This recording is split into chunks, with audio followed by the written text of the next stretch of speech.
wacu Imana umugisha urutse gushima kuko twarasenganye kandi n'umukozi Imana yabigenje neza. Abayona ni mubanguke. Yesu mwami ni utubazati ninde ntumye mu murima wanjye, dore hari benshi bazimiye, genda ubamenyesha ubuntu bwanjye. Mana yanjye ntege kubu umuze w'ikara ry'umuriro. Mana yanjye ntege kubu ntumanywa n'ubundi imbere yawe.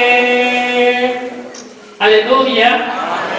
Tunejejwe n'Imana mu mutima mu gitondo cyiza cy'uyu munsi nk'umuryango w'Abayona ukorera muri gahunda ya mbere kuri itorero rya Gasave. Dushimiye Imana rero ni umunsi ngarukamwaka. Iki ni igikorwa n'umuhigo twahigiye Imana ko buri mwaka tuzajya dutambutsa amashimwe imbere y'Imana, tukazana imibavu ihumura neza ku gicaniro cy'Uwiteka. Haleluya. Ubwo rero ni ukuvuga ngo uyu muryango w'Abayona twatangiye muri 2010, niho twatangiye cyitwa amatsinda, biraguka biba amaserire, ariko twagumye kwaguka cyane. Saba gusa ahubwo twarashyingiye, bamwe bagiye mu ntara, abakodeshaga Imana baguriye imbago, Imana irabubakira ibava mu macumbi. Imana yaguye imbago muri Yona, abasiribateri babona abagore, abakobwa babona abagabo. Imana yahaye umugisha mu muryango w'Abayona, abarwayi barakira, abatwite barabyara, dufite abana benshi, nubwo abana bamwe basigaye baryamye ahubwo yaratwaguye. Imana y'amahoro nishimwe.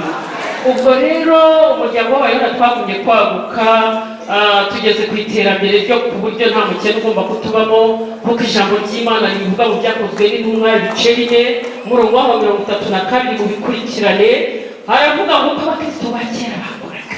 Haleluya. Bajyaga bajya inama, bagahuza inama n'umutima, bagasangira ibyabo, nta mukene wajya kubabamo, ahubwo bajyaga bagurisha ibyabo bakabizanira abatandi, bakabigabagabana, umuntu wese bakamuha icyo akenye. Abayona ukenye turamusura, uwabyaye turamuhemba, uwapfushije turamutabara, abagiye gukora ubukwe turabashyigikira. Mwumvisha ubuhamya bwa Porote, ejo bundi twamuhaye umufuka w'umuceri.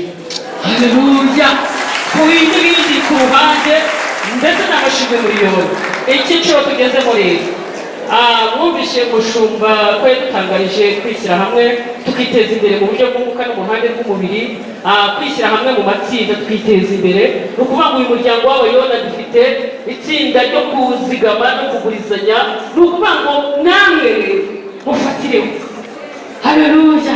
Turangwa n'ibikorwa by'urukundo no gushyigikirana. Imana y'amahoro nishimwe. Mushyira hejuru rero ibituro twazanye imbere y'Imana, biri ibihumura neza twazanye gutanga ku gicaniro cy'Uwiteka. Ibindi ni ukuvuga ngo hariya hirya twabonye ko dufite inyubako, hari icyobo kiri hariya gikeneye gupavomwa, hari ibikuta bikeneye guterwa isima. Twifuje kugira ngo umuryango w'Abayona natwe dushyireho imbaraga.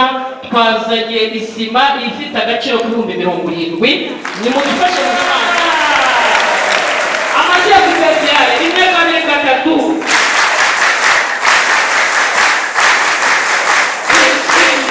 Haleluya. Imana ibahumugisha. Barakoze cyane umuryango w'Abayona, ngo nandi magupe nandi maserire uvireho.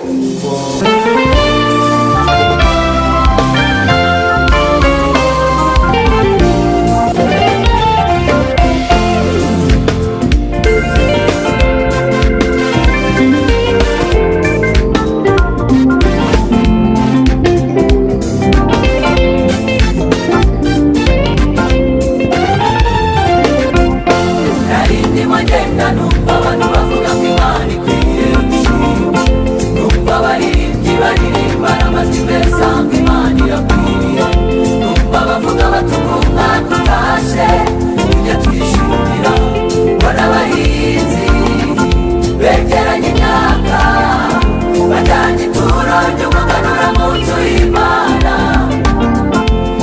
barira cyane barira amarira y'ibyishimo gira amatsiko ndabegera babaze neza ibyababayeho barambwira bati kutureba Imana yakoze ibirenze cyane ibyo twayisabye Imana yakoze ibirenze yanesheje ababisha bacu ituburanira imanza zikomeye ibyo yadukoreye ni byinshi ntitwabirangiza